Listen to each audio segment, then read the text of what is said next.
Halo teman-teman semua, kembali lagi dalam tutorial pengolahan data untuk data-data penginderaan jauh.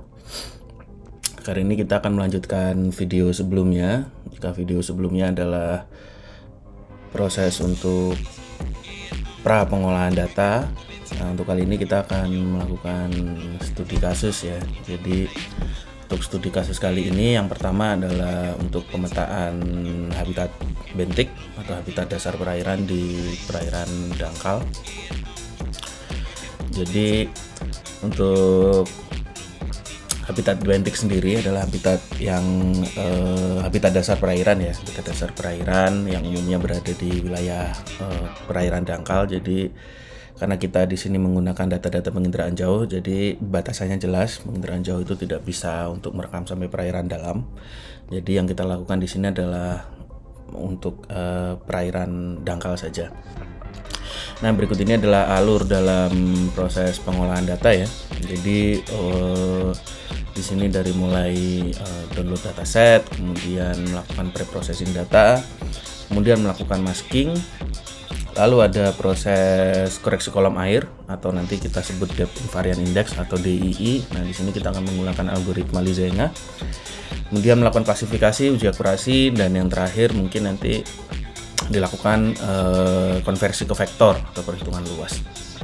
Nah, jadi untuk tutorial terkait mendownload dataset dan pre-processing data silahkan diakses pada video sebelumnya. Jadi untuk video kali ini kita akan mulai dari proses untuk melakukan masking ya, masking darat dan laut. Jadi data yang sudah tersedia itu yang sudah dalam proses, yang sudah diproses koreksi ya, udah sampai clip dan juga udah di stack.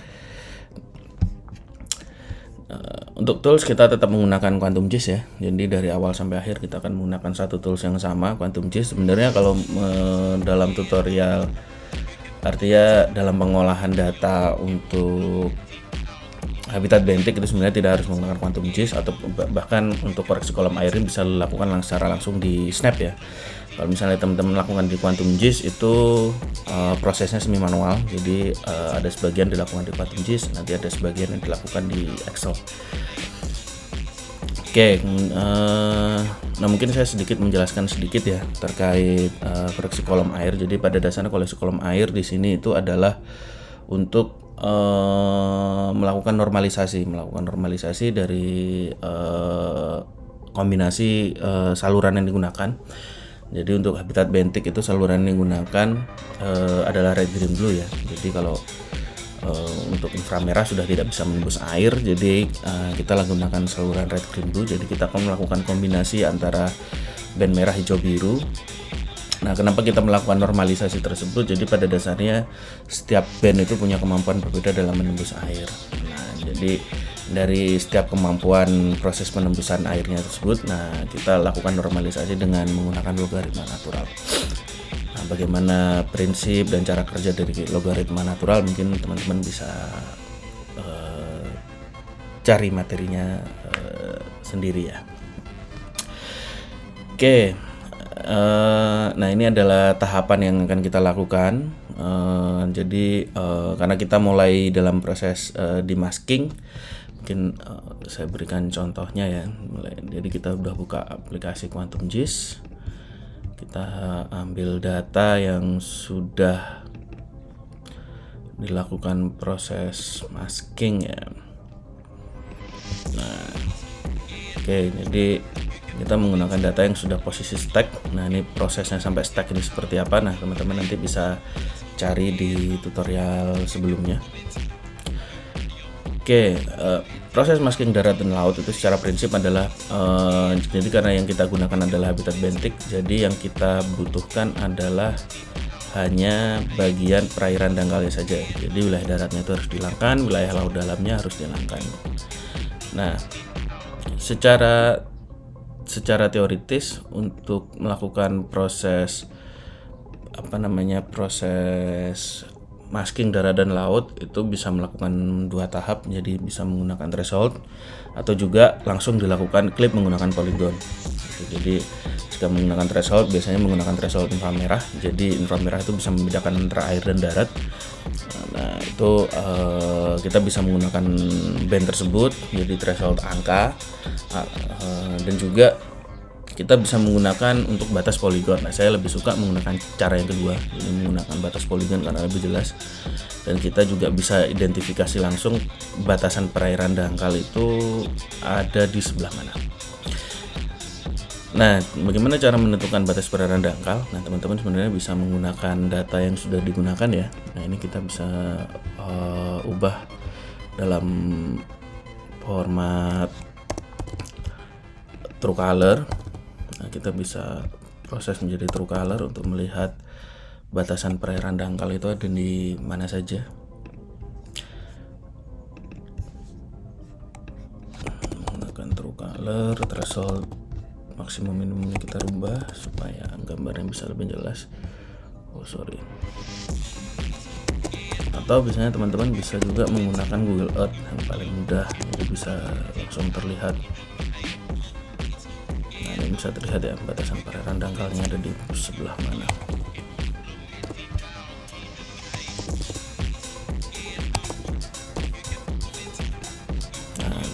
Atau teman-teman bisa juga menggunakan Google Earth sebagai batasannya. Nah, batas perairan dangkal itu ada di mana? Jadi batasnya itu ada di posisi sebelah sini ya teman-teman. Jadi ini adalah daratan, ini adalah perairan dangkal. Nah kemudian ini adalah bagian laut. Nah, untuk mempercepat proses tutorial ini ya, jadi saya sebenarnya sudah menyiapkan untuk batasan dari perairan dangkalnya. Kira-kira teman-teman nanti silahkan untuk membuat poligon seperti ini. Jadi membuat poligon batasan perairan dangkal. Nah, bagaimana cara membuat poligonnya? Itu menggunakan teknik gravitasi ya, gravitasi untuk membuat poligon. Kira-kira saya coba buatkan batasnya supaya lebih terlihat. Nah, jadi ini adalah batasan perairan dangkal ya. Nah, ini bisa kita lihat di sini. Nah, ini kita bisa identifikasi untuk batasan untuk perairan dangkalnya.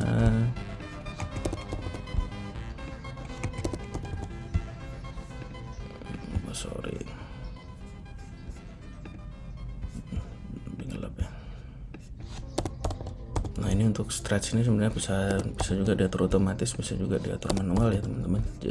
Jadi ini red green blue 432. Nah, ini bisa lebih terlihat. Jadi ini adalah batasan perairan dangkal. Nah, teman-teman bisa cek masing-masing nanti ya untuk membuat batasnya. Jadi ini didigitasi menggunakan polygon.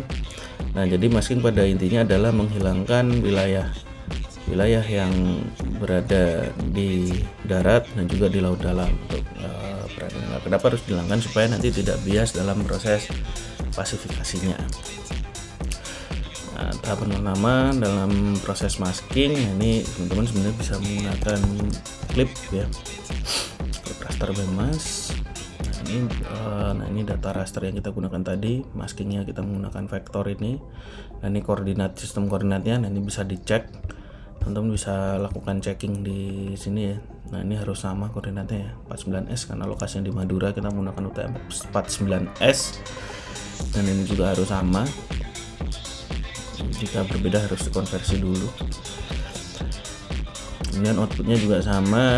Nah, kemudian ini jangan dirubah. Nah, yang kita perlu edit adalah bagian sini, no data value to output bench. Nah, ini di CNAN. Nah, ini biarin saja 999. Kemudian untuk extendnya kita gunakan vektor masking, lalu kita run. Oke, ada warning satu kali.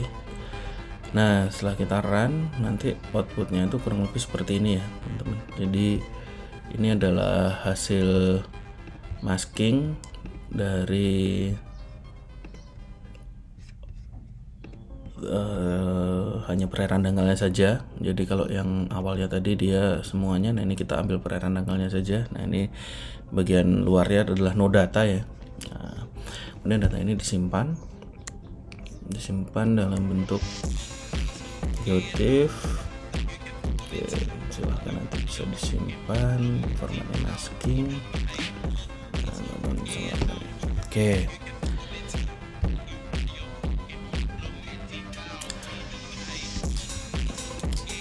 Nah, gitu. Setelah kita lakukan proses masking, nah langkah selanjutnya adalah setelah melakukan proses masking darat dan laut, langkah selanjutnya adalah menghitung koreksi kolom air atau depth invariant index. Jadi kita akan mengaplikasikan beberapa persamaan yang ada di sini. Jadi untuk menghitung nilai depth invariant index ya, atau indeks KI, indeks IJ ini atau DII atau apapun itulah nanti namanya.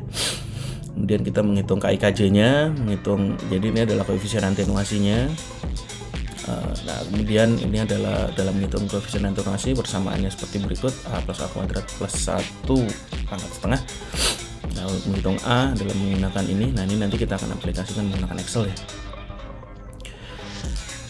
Oke. Nah, sebenarnya untuk mempermudah teman-teman dalam proses pengolahan data, silakan setiap prosesnya itu dibuat folder seperti ini ya. Jadi nanti akan lebih mudah untuk setiap proses itu kita tahu filenya seperti apa ya, hasilnya seperti apa dan seterusnya. Oke, berikutnya adalah proses koreksi kolom air. Jadi koreksi kolom air itu pada dasarnya kita akan menormalisasi data dari kombinasi setiap band ya, kombinasi setiap band. Kita akan melakukan proses normalisasi dari kombinasi dari setiap band red green blue ya. Jadi kalau kita menggunakan citra sentinel, jadi yang menggunakan adalah band 432. Jadi 432 saja yang teman-teman gunakan, sisanya tidak digunakan. Nah, kemudian langkahnya seperti apa? Nah, sebenarnya dalam proses untuk algoritma Zenga kita membutuhkan data dari masing-masing, kita membutuhkan sampel titik. Nah, sampel titik yang dimaksud di mana adalah sampel titik di mana kita mengidentifikasi objek-objek yang sama dengan asumsi kedalaman yang berbeda gitu. Nah, sebenarnya kan mata manusia atau penglihatan manusia itu kan bisa membedakan ya warna gelap terang dan lain sebagainya. Nah, untuk lebih mudah objek yang harus diidentifikasi, nah objek yang bisa kita sasar adalah umumnya kalau kita menghitung Zenga itu objek yang kita gunakan adalah pasir seperti itu, karena pasir itu lebih jelas, warnanya lebih terang. Nah, jadi objek-objek pasir tersebut yang kita identifikasi gitu. Nah, caranya seperti apa? Nah, caranya teman-teman tinggal tinggal membuat layer baru. Jadi membuat layer baru berupa layer point. Nah, jadi kalau di QuantumGIS kita menggunakan multi point. Nah, di sini nanti ditambahkan aja misalnya titik. Nah, kemudian ada kita tambahkan. Nah, ini baru disimpan. Nah, proses koleksi kolom air ya di sini. Nah, di sini saya sebenarnya sudah memberikan contoh ya. Oke, koreksi kolom air. Nah, kalau sudah teman-teman bisa save. Lalu kemudian bisa di sini bisa langsung oke. Nah, caranya adalah setelah kita dapat proses titiknya ini, kita identifikasi mana bentuknya pasir. Pasir adalah objek yang paling jelas, jadi warnanya putih. Nah, ini kita bisa edit, tambahkan value, lalu kemudian kita langsung masukkan aja T1, kemudian titik 2, nah, dan seterusnya. Nah, ini teman-teman bisa identifikasi titiknya sejumlah berapa, sebanyak mungkin, semakin banyak makin bagus. Nah, kemudian saya sebenarnya sudah memberikan contoh ya untuk titik, jadi supaya tidak memperlama proses tutorial. Jadi ini adalah untuk point ekstrak yang sudah saya coba contohkan. Nah, ini ada beberapa titik yang sudah saya plot untuk lokasi-lokasi pasir ya, yang warna merah-merah ini. Nah, kemudian kita lakukan proses ekstraksi. Caranya seperti apa ekstraksi? Nah, teman-teman bisa masuk di processing toolbox.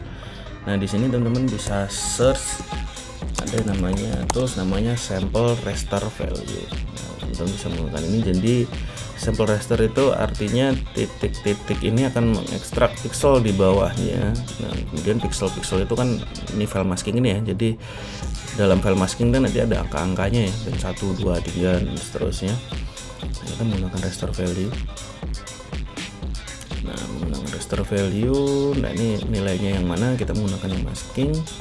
Ini file sampelnya ini bisa teman-teman gunakan ya, prefix nantinya angka depannya nanti sample value band 1, band 2, band 3 dan seterusnya. Kemudian kalau ini kita run, teman-teman akan dapat file seperti ini. Nah, ini kalau misalnya ini kita buka atributnya, ini masih kosong ya, tidak ada, hanya titik 1, 2, 3 dan seterusnya. Kalau misalnya ini yang sudah diekstrak, nah teman-teman akan mendapatkan data ini. Sampel 1, 2, 3, 4 sampai seterusnya, akan ada 11. Nah, ini kenapa ada 11? Karena Sentinel itu ada 11 band. Nah, ini yang kita gunakan ada 11. Kemudian langkah berikutnya adalah ini diekspor dalam bentuk Excel ya. Diekspor dalam bentuk Excel. Di sini formatnya yang ada CSV. Nah, nanti hasilnya adalah, bentar saya cek. Hasilnya adalah file seperti ini, point extract.csv. Nah, ini nanti silahkan teman-teman langsung diekstrak saja. Nah, saya langsung buka contoh hasilnya ya. Dalam proses perhitungan depth variant index. Nah, jadi data yang sudah teman-teman ekstrak itu nanti akan muncul hasilnya seperti ini. Akan muncul hasilnya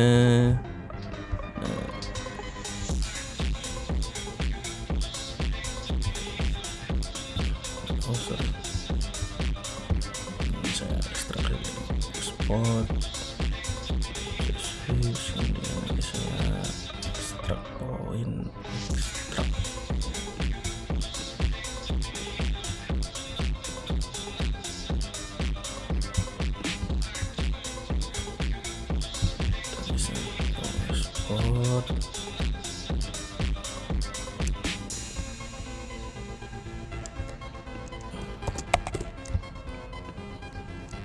Jadi teman-teman akan dapat nilai ini point extract 1 nih yang kita gunakan. Sekarang kita akan buka filenya point extract 1. Nah, ini dia. Nah, ini adalah data yang teman-teman dapatkan hasil ekstrak. Nah, ini kita rubah dalam point to column. Nah, jadi ini adalah titik sampelnya, kemudian ini sampel band 1, band 2, band 3 dan seterusnya. Nah, kemudian untuk mempermudah kita save aja dalam bentuk Excel ya. Nah, dalam bentuk Excel, format Excel, kita akan bukan ini perhitungan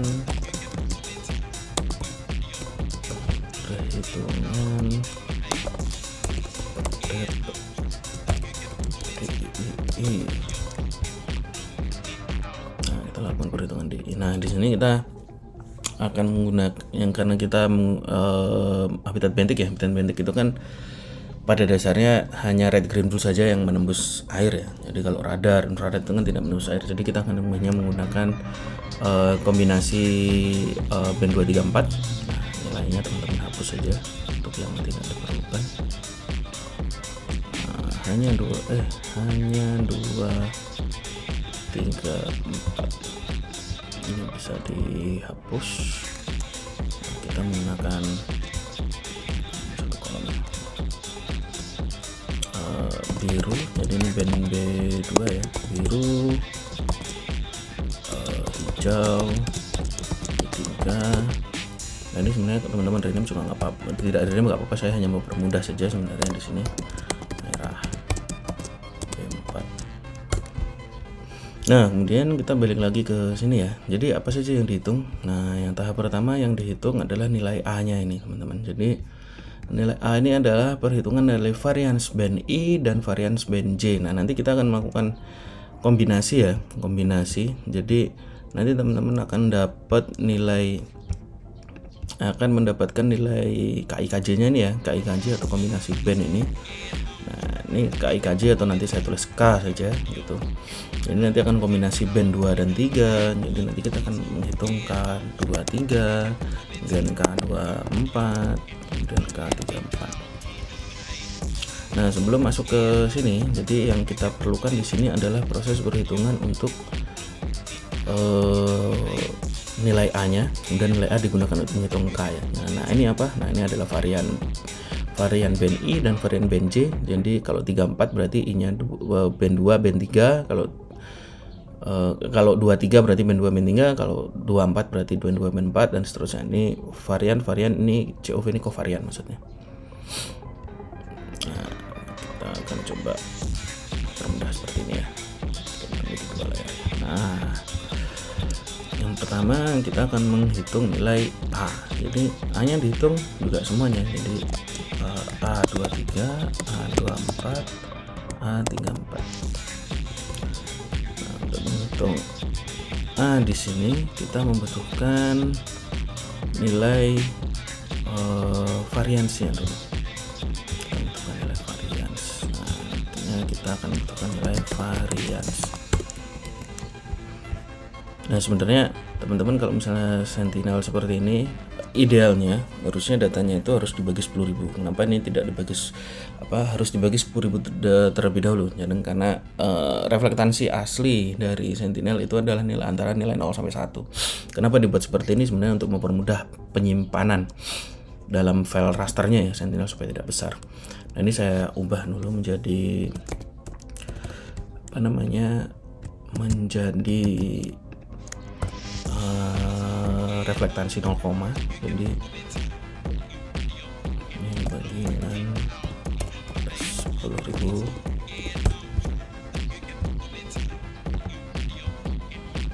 Nah, oke, saya lupa tadi menambahkan ini. Nah, kemudian kita akan coba menghitung, kita akan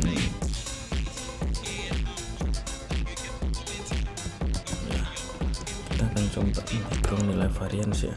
Nah, di sini yang pertama menghitung varians setiap band 2, band 3, band 4 kan butuh varian band 2, band 3, band 4 nanti ya. Kita menggunakan di sini sama dengan var s. Nah, kita menggunakan varian sampel ya, bukan populasi ya, karena ini datanya berupa sampel saja, tidak melihat dari semuanya atau populasi.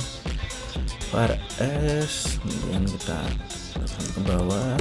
Nah, ini kan nilai varian B2 sampai B4. Dan kita drag ke kiri. Nah, ini varian S. Oke, nah kemudian kita selain menghitung varian, kita juga akan menghitung kovarian ya di sini. Tambahkan lagi. Nah, kovarian, karena kovarians itu harus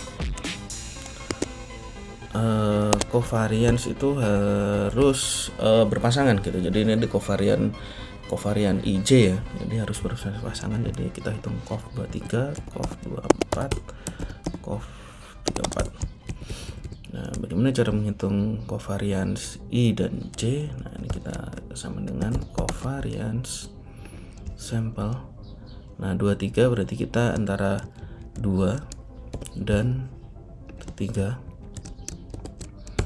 Kemudian covarians 24 berarti covarians antara 2 dan 4. Kemudian covarians 34 berarti kita menghitung yang sama, covarians 3 dan 4. Nah, ini adalah angka covarians. Kita udah dapat varians, sudah dapat covarians. Nah, sekarang kita ngitung nilai A23. Berarti kita menggunakan varians 2 dan 3. Nah, kemudian covariansnya juga 2 dan 3. Nah, di sini rumus A itu adalah sama dengan varians. Berarti A23 pada varians 2. Buka kurang dulu ya. Varians 2 dikurangi varians 3 dalam kurung dibagi per kurung 2 kali varians 23. Ini. Oke. Varians 23. Ini adalah A23. Kemudian A24 kita dapatkan sama dengan varians 2 dikurangi 4 dalam kurung 2 kali covarians 24. Nah, ini A24, kemudian A34 sama dengan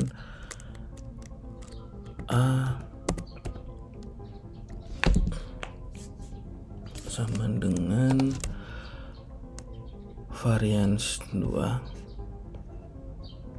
varians 3 dikurangi varians 4 dalam kurung 2 kali varians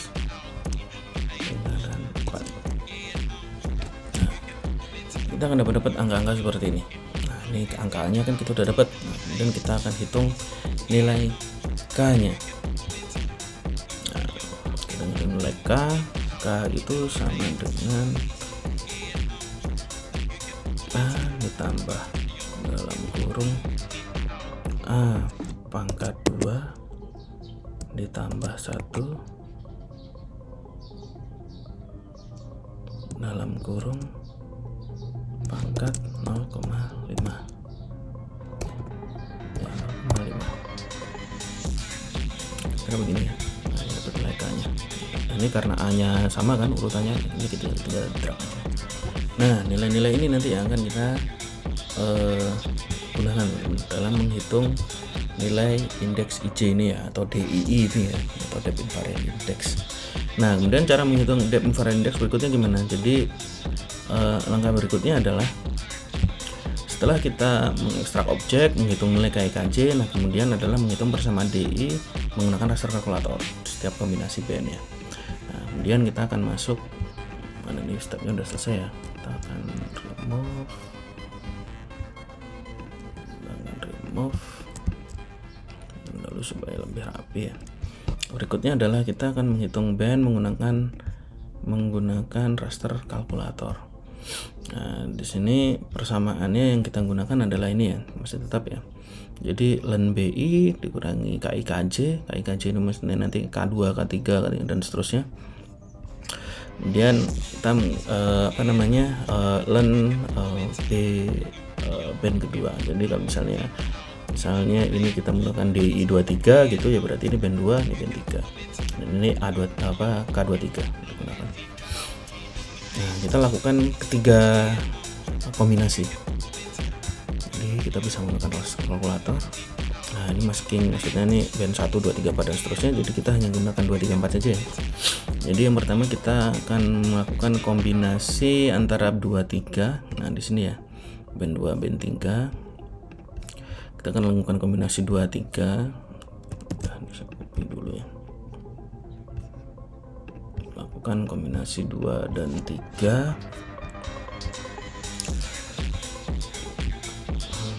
Oke. Jadi persamaannya di sini yang kita gunakan adalah len BI. Nah, ini berarti len band 2. Kita menggunakan len band 2. Kemudian dikurangi K23. Nah, berarti dikurangi dalam kurung K23. K23 nya dapat dari mana? Dapat dari Excel tadi. Ini K23. Ini tinggal kita copy saja. K23 apalagi bersamaannya. K23 dikali len PC dikalikan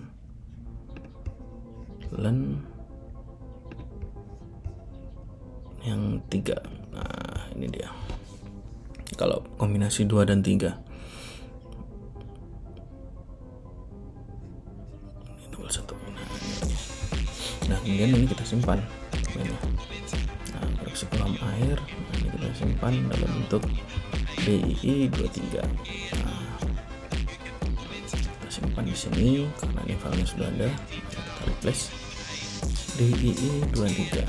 Setelah ini tidak usah diubah ya, sesuai dengan input saja. Nah, sebenarnya untuk memudahkan teman-teman, ini teman-teman bisa lakukan screen capture ya. Jadi disimpan karena nanti kita akan lakukan 3 kali. Bisa teman-teman save di sini di PowerPoint atau apa gitu untuk memudah. Kemudian ini kita dapat DII-nya seperti ini. Kita akan dapat file DII. Nah, kemudian kita lakukan itu kombinasi tersebut, baik itu 23, 24 dan 34 dengan cara yang sama ya, menggunakan angka-angka ini. Jadi kalau misalnya nanti kombinasinya 24 ya, K-nya dirubah jadi ini, 2-nya berarti menggunakan band 2. Nah, jadi menggunakan waktu di raster kalkulator ini, jadi nanti menggunakan 2 dan 4. Kalau misalnya 23 tadi 2 dan 3, nah kalau 34 menggunakan 3 dan 4. Nah, nanti hasilnya teman-teman akan mendapatkan hasil yang sama. Jadi 23 sudah, ini 24, 34. Nah, kira-kira seperti ini nanti dapatnya. kita akan dapat beberapa kombinasi ini yang teman-teman bisa gunakan. Nah, kemudian langkah berikutnya adalah menggabungkan dari ketiga file ini, kita lakukan stacking. Nah, cara melakukan stacking gimana? Sama, menggunakan SCP. Nah, di sini teman-teman bisa masuk ke Basic Tools. Nah, Basic Tools kita tambahkan di sini di 232434. Nah, kemudian ini nggak usah dirubah. Kita bisa melakukan stack langsung. Nah, kemudian di run. Nah, ini kemudian langsung saja di oke. Nah, kita dapat proses komplit. Nah, hasilnya mana? Hasilnya adalah ini teman-teman. Jadi sudah di stacking. Nah, sebenarnya dalam file stacking ini untuk menghindari error ya, karena ini di bagian tepi masih ada nilai no data. Nah, ini no datanya ini harus dihilangkan terlebih dahulu ya, nanti untuk mempermudah dalam proses klasifikasi. Jadi ini kita lakukan clip ulang. Kita lakukan clip dengan masking tadi sama. Kalau maskingnya tadi kita gunakan, kemudian kita lakukan clip raster ke mas DI masking, disesuaikan. Kemudian ini juga sama. Nah, baru kita run. Nah, nanti teman-teman akan dapat maskingnya seperti ini. Nah, ini kita kalian, nah ini nanti teman-teman kenapa nanti ini dapat stacking, teman-teman tahu dari stacking gimana. Jadi kalau kita cek nilainya itu ada 3 seperti ini, band 1, 2, 3. Nah, ini kombinasi dari 3 band tersebut digunakan dalam ini. Nah, kemudian ini kita ekspor jadi GeoTIFF ya. Nah, teman-teman bisa ekspor di sini sirkulasi kolom air.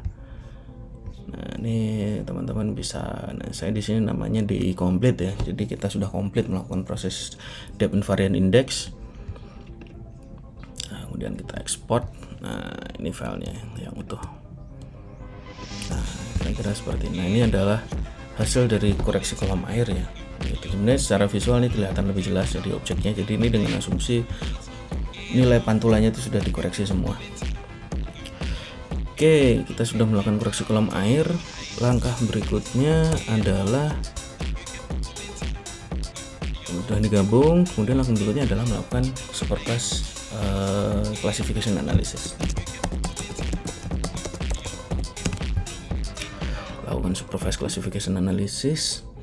Nah, teman-teman bisa di sini yang bisa dilakukan adalah kita ini hilangkan dulu. Proses klasifikasi sebenarnya di beberapa tutorial sudah saya coba singgung ya. Jadi sebenarnya stepnya sama, langkah-langkahnya juga sama.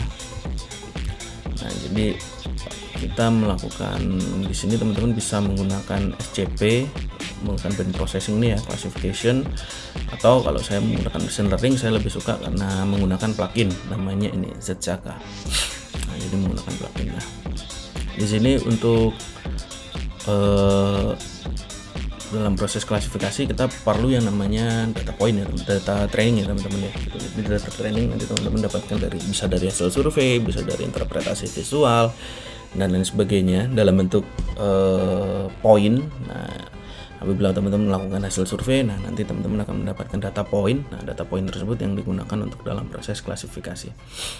Nah, dalam contoh ini saya sebenarnya sudah membuatkan untuk data training areanya ya. Jadi data training areanya sudah saya siapkan. Nah, di sini jadi kira-kira training area di sini saya buat lebih sederhana saja, tapi sebenarnya idealnya tidak 4 atau 5 titik, jadi ini bisa sampai puluhan titik sebenarnya. Nah, ini kita asumsikan ini adalah hasil dari lapangan. Nah, kemudian ini adalah kelas-kelasnya. Jadi pasir, lamun dan seterusnya. Nah, kemudian ini adalah ID kelasnya. Teman-teman, jadi nanti ini harus ID-nya harus sama ya, harus angka ya. Jadi pasir misalnya 1, lamun 2, karang 3, markola 4. Nah, ini kita sesuaikan kelasnya. Kalau misalnya teman-teman mendapatkan 5 kelas, ya kita menggunakan 5 kelas gitu. Nah, jadi datanya poin seperti ini. Nah, kalau misalnya teman-teman datanya dari bentuk Excel, itu harus diekspor dulu dalam poin SAP. Nah, di sini kita akan coba menggunakan ZCK. Untuk menggunakan SCP silahkan nanti bisa dicoba ya. kita menggunakan Jajaka karena saya coba menggunakan machine learning dalam proses analisis. Nah, ini kira-kira tampilannya seperti ini. Saya taruhkan aja. Nah, kita trainingnya rasternya menggunakan file complete DII. Nah, kalau yang ini adalah non DII. Nah, teman-teman kemudian bisa masukkan ID kelas. Ini ID kelasnya tadi ya, bukan yang kelas ya, jadi yang bentuknya angka. Nah, ini modelnya teman-teman bisa menggunakan misalnya komputer mesin, KNN, random forest, XGBoost dan lain sebagainya. Nah, ini bisa teman-teman gunakan semuanya, tinggal di-explore aja. Saya menggunakan random forest di sini. Kemudian kalau sudah kita lakukan proses klasifikasi,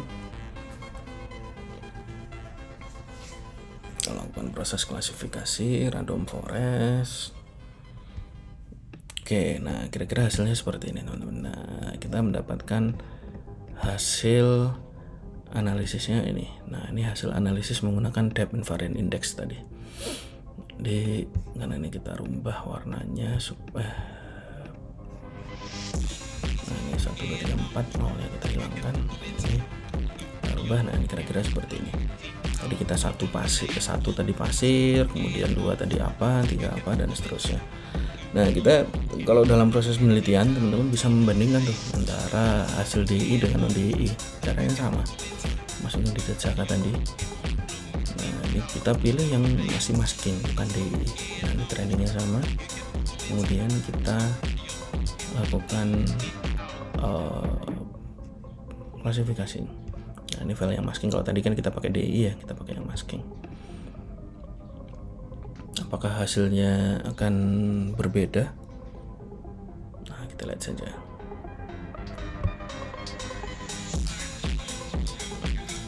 Ini masih dalam proses ya, proses untuk perhitungan.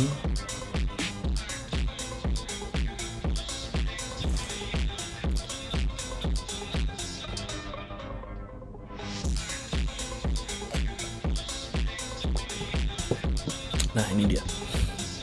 Ketika tidak menggunakan DII, ada 2 ya salah. Nah, ketika menggunakan DII hasilnya seperti ini, kalau menggunakan DII hasilnya seperti ini, jadi kelihatan berbeda sekali ya teman-teman ya. Bukan DII. Nah, ini adalah hasilnya. Nah, kemudian dari hasil survei lapangan ini teman-teman harus melakukan uji akurasi ya di sini. Nah, ini bisa terlihat jelas sekali ya perbedaannya.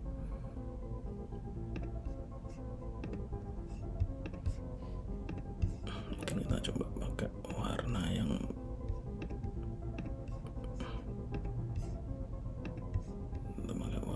spektral terlihat. Nah, sudah nanti ini juga mungkin pakai warna spektral supaya lebih terlihat.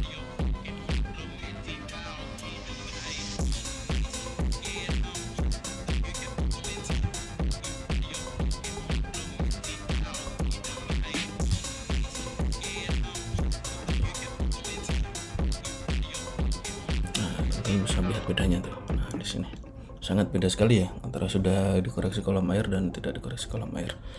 Nah, berikutnya kita di sini melanjutkan proses berikutnya. Setelah kita dapatkan tadi melakukan proses klasifikasi, langkah terakhir adalah melakukan uji akurasi. Nah, uji akurasi kita menggunakan data testing ya. Dan nanti kalau misalnya teman-teman survei lapangan itu kan misalnya mendapatkan 100 titik atau 80 titik gitu. Nah, itu teman-teman bisa membagi jadi 2. Jadi 70% digunakan untuk training area dan 30% digunakan untuk testing. Nah, untuk testing sendiri, untuk testing ya. Testing teman-teman bisa Nah, di sini saya coba sudah contoh buatkan ya, tapi nanti bisa kalau teman-teman punya data sendiri silahkan menggunakan data dari teman-teman ya. Nah, kita lakukan proses berikutnya adalah uji akurasi. Nah, di sini saya sudah menggunakan data testing ya. Nah, ini hasil dari testingnya. Jadi data testing itu formatnya sama dengan data ini, jadi sama saja formatnya untuk data testing.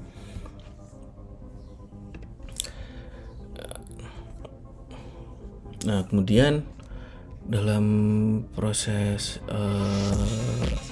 ini uji akurasi, jadi data testing ini tidak boleh berbentuk point. Kita akan uji akurasi menggunakan SCP yang tidak boleh berbentuk point, tapi harus menggunakan polygon. Jadi ini harus kita ubah dalam bentuk polygon, teman-teman.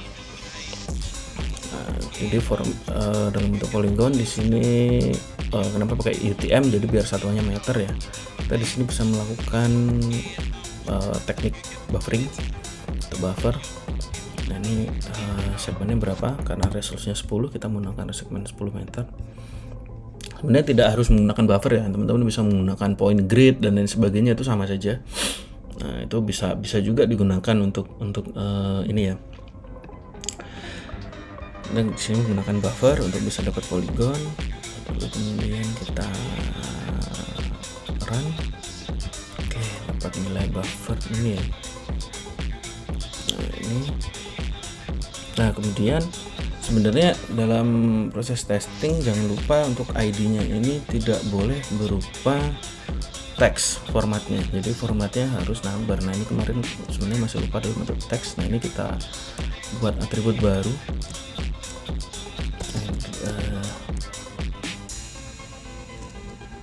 Testing ya, kita buat testing. Nah ini kita buat integer ya, kita buat integer. Nah ini kita samakan aja 1 1 1 1. Tapi kalau ini formatnya teman-teman sudah number, tidak perlu dirubah seperti ini. Nah kemudian ini kita ekspor dalam bentuk polygon, jadi tidak boleh dalam bentuk virtual begini ya, jadi harus diekspor dalam bentuk SAP. Kita ekspor data testingnya, kita menggunakan ini ya, testing, kemudian kita simpan. Nah, kita menggunakan testing, kita remove dan terlalu banyak ya. Ini pun juga ini kita ekspor ya.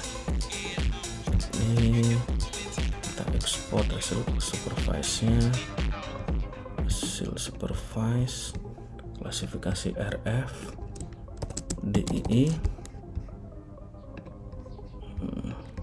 Nah ini dia, kita remove yang ini. Kemudian di sini ini adalah hasil klasifikasi RF non DI. Nanti kita akan uji akurasi yang kedua.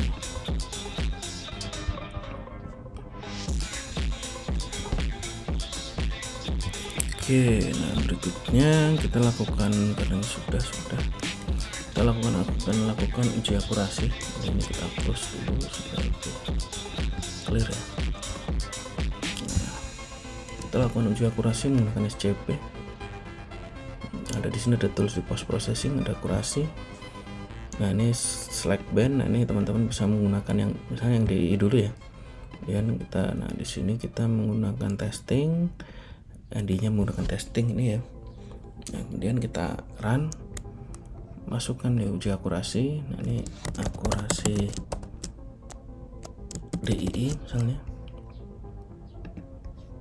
Nah ini akan proses perhitungan ya di sini ya.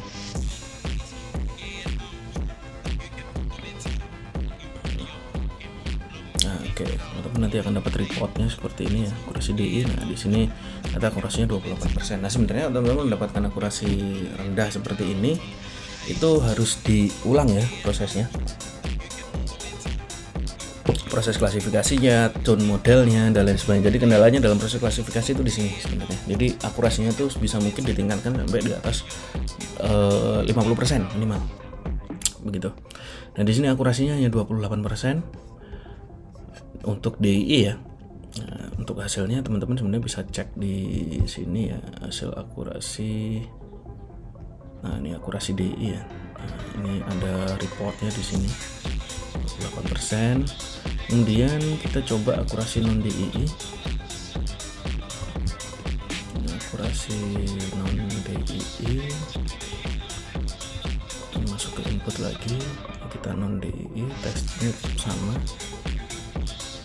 Ini akurasi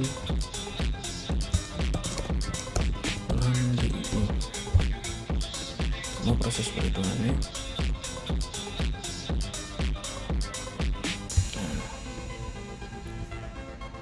Nah, ternyata di sini justru akurasinya kalau non DIY naik teman-teman, 32%.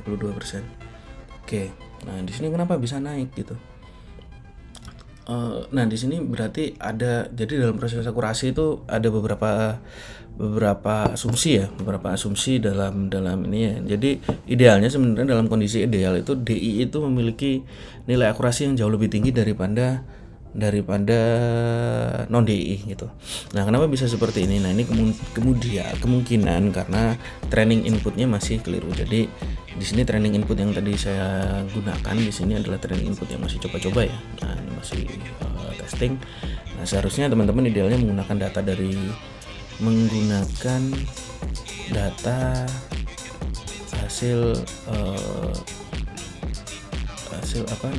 hasil dari survei gitu, mendapatkan seperti itu. Idealnya depth invariant index akan lebih tinggi. Nah, teman-teman nanti bisa mengeksplor menggunakan depth invariant index, non depth invariant index, depth invariant index, atau kemudian menggunakan multi algoritma seperti itu. Nah, kira-kira step yang kita lakukan seperti ini. Oke, nah langkah terakhir adalah proses untuk perhitungan vektor ya, untuk penghitungan luas area. Nah, ini sebenarnya gampang aja. Nah, ini kita berasumsi kalau hasil klasifikasi ini sudah akurasinya di atas 70%, misalnya 60%. Untuk merubah ke vektor, teman-teman bisa menggunakan ini ya.